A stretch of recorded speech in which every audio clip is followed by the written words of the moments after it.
Hi guys, welcome back to the channel. Matt's back from sunny France. Yeah, really enjoyed it there. Hay fever got you a bit though, didn't it? It did, yeah, and it still is. It's bad this year, guys.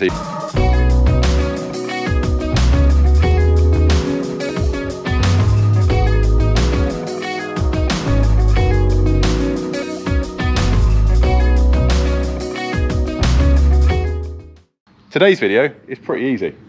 It's a plastic mini that doesn't rust. Yeah, and everybody loves rust, don't they? Yeah. So yeah, this time, this is my Mini Phoenix, and I'm going to introduce this to the channel. And it's kind of got introduced a little bit last time, but I did mention that it was up for sale, and it's still up for sale. It will be. Yeah. But this is just going to be what it is, what it's about, and yeah, just a little bit of a proper walk around, so you can kind of around. see the difference. It's a shame my estate's not here to part them two together. Yeah. To kind of see what the metal one and the plastic one looks like, fiberglass one. So far away with Matt. Let's have a walk around. Right. So Mini Phoenix, it's a full fiberglass shell. The only difference really that the skins are fiberglass, but the door frames are still steel. Yeah. Everything else underneath. So is this part metal? That part's metal, yeah. Yeah. Oh, that's metal. Yeah, It's so just that's, yeah. the outer skin, that's fiberglass. Yeah. Everything else underneath is Mini. Running gear, suspension, engine, everything else is Mini. They were built, I think, by a chap called Paul Hauser. I think he was an ex-Lotus engineer. Sometime, I think, back in the mid-70s, early 80s or something like that. Somewhere in the Cotswolds, I think they were built. The place doesn't exist anymore. I drove down there after it first got on the road back in 2019 for the Bristol Ironman. That was the first time I got this car on the road. And yeah, the place doesn't exist anymore. It's quite a nice bit of a journey there. Yeah. But yeah, the history of this particular car, I bought it from another chap who was on the group. He found it in a scrapyard in Glasgow, and it's been from owner to owner. Yeah, I'll try and insert a picture somewhere in the corner of the screen, and then you can see it. And yeah, eventually I finished it in 2019. It's the first time it ever really got roadworthy. So it was reshelled. The plates that are on it are from the 60s. It was reshelled from that into this. So that's just how it worked back then. And I've done, yeah, quite a few miles in it. Yeah, it's proved itself, hasn't it? It has. So you probably saw this first really actually on the channel in the Himley show, because all my cars, my metal cars that are rusty, they all didn't want to be on the road. So, so we went with the fiberglass one. And so many people came over and said hi and looked at it. It had for sale signs and stuff in it then. And it's just a bit different, isn't it? I don't think people quite understand it. It is a bit of a taste, quite a taste, isn't it? It's not for everyone, but there's a lot about it that is very good, I think, in the respect that it drives and looks in most places just like a normal Mini. Yeah, so front wise, you just think it was a Clubman. It's a Clubman, but it's got like kind of chunky 70s bumpers on it and almost like a factory body kit. It's probably the best way to look at it, isn't it? Yeah. So walking down the side of it, Matt's picked, do you know what colour this is? Is it just like a British racing green? eBay British Racing Green. Yeah, and it's got the bronze wheels, which is kind of Lotusy colours. It is, yeah. Which you've just said. Took me a while to find that bronze colour. Yeah. I think the biggest noticeable part is the back, isn't it? It is the back. A lot of people say it looks like a Reliant, which really winds me up. The tail lights are, I believe, Escort van. So these down there, yeah, okay. Escort van lights, and this whole tailgate just actually lifts. Yeah, so do you want to, have you got the keys? Yeah. So instead of actually having like barn doors on a Mini, this one's actually practical. Tailgate. So I've not put any rear seats in because I actually use it as a bit of a load hauler. Yeah, it's a bit of a van, isn't it? Yeah, and it comes in handy for that. There's so much stuff that I move around in it. It's got a roll cage in there because every Mini I have a roll cage in it. And it's just really comfortable actually. It's just a nice drive. It just drives as you would expect a Mini to. Yeah, the first time I went it was for Himley Hall, and I was quite shocked by it actually because I've never been in it's a kit car, isn't it? It is. It's a kit car. It's a Mini kit car. Now, last time we saw it as well, I had an exhaust in my hand. I had it on overrun because that fell off. Yes. That's changed now. Let's address that elephant in the room. Yeah, so I did have a motorbike exhaust can on it, and I loved the sound of it because it was a bit more me. But since then, it's got a stainless RC40 on it, twin box section. It actually runs a lot better with that on as well. Yeah.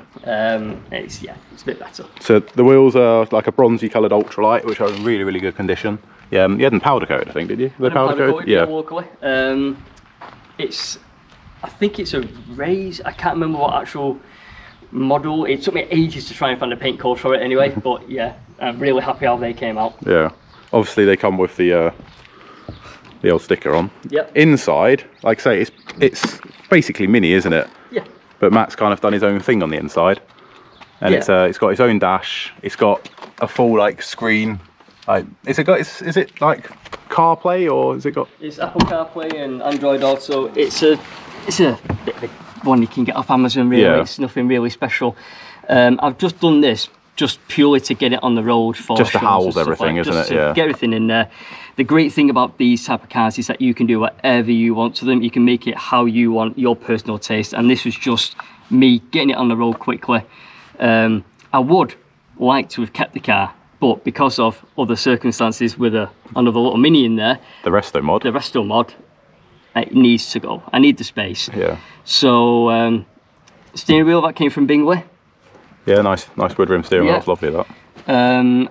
This top dash rail is what happens if you take the foam off a standard dash rail and polish it up a bit. Like aircraft style, isn't it? Yeah, and that's the look I was going for. I was going for a sort of like steampunky style at the time, but then changed my mind again. And yeah, everything was just done nice and quick to get it roadworthy, get it right. And like you probably noticed the headlining, it was done in like really quick. But there's also a sunroof behind there as well. All right, yeah. Which on the first outing to IMM, if everyone remembers the weather in 2019, it peed it down and it leaked somewhat furious anyway. It all got sealed up and then ignored again. Underneath, I've actually put all this matting sounding material. Yeah. That makes a hell of a difference. Yeah. Really, really does. And it almost has a different smell about it, I think, being a fiberglass car. It that does makes a any little sense. bit, yeah. Yeah. Yeah. It's I've loved it. I've loved owning it. It's kind of for the next owner to take it to the personalise and like finish the interior, get it finished. Yeah. You can do what you want with it, and it is, like Matt said, a blank canvas of a car. You could put a K series in it. You could do literally what you want, really, because you can get away with it because of it being a kit car almost. And the good thing is it is solid. Yeah. You don't have to worry about any rust. So you can literally jump straight in and do what you want with it. Yeah. So it's good about that. So engine bay.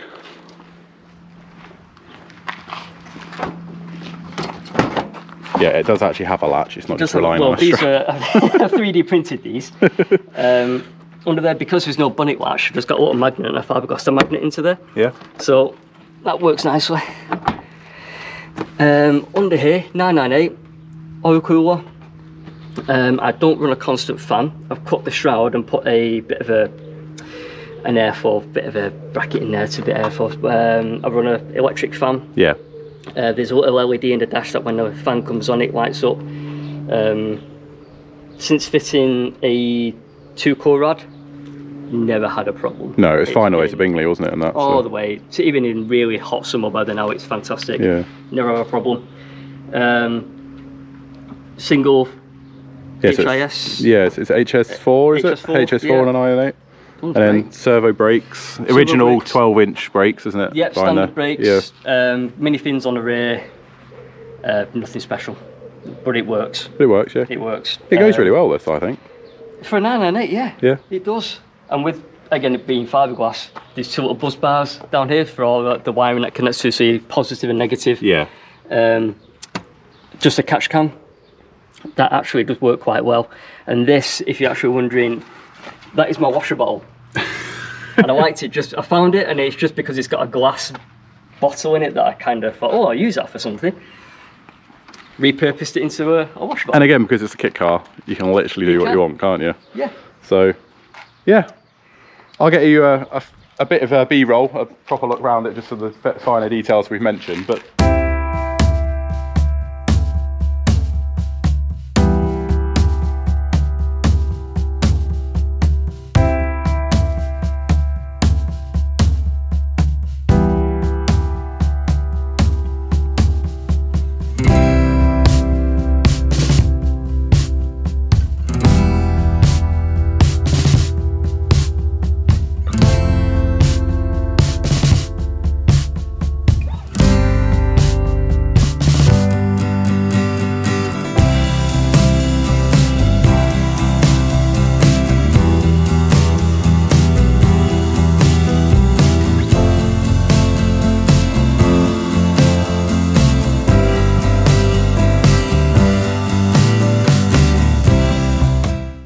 is for sale. There's a few things you want to do on it, I think, isn't there? Or is it going to go straight to sale? I think it's just going to go straight to sale. Yeah. We're let you know how it's going to be done, but there is quite a few people interested in it because I don't know how many are left, how many were made. It's quite rare, isn't it? We estimated around about they've made around 50. Yeah. We know of actually on the group, I think there's around 15 that we know of actually still in existence. So when they come up for sale, they go quite quick, don't they? Really? There's maybe about 5 or 6 actually on the road. Yeah. So we'll let you know if any of them fall through, and obviously we'll put it on the channel and stuff like that. But we wanted to make a video on it because it's quite interesting. It's a Mini that doesn't rust. It's just, and you get so many people coming up to me and asking about it as well. So it's Reliant Kitten at the back, almost people think it is, but then Mini Clubbing at the front. It's a bit weird. It is, and you can use it in all weathers as well. I mean, I've been stuck behind a gritter in this thing, and you just it's like, care. oh, I'll just wash it off later, it'll be fine. Yeah. So remember to subscribe to the channel and comment away what you think of this car because it is a little bit different. And if you haven't already, go check out our sponsors. You've got Minimine, there's a discount code on screen now for them, and you've got Frost Restoration, a discount code in the description for them. So please go check both of them out. There's quite a lot of bits and pieces that have been maintained on this car through Minimine and stuff like that, so it's got some good quality parts on it. There's some real personal touches to it, but you can take it to the next level.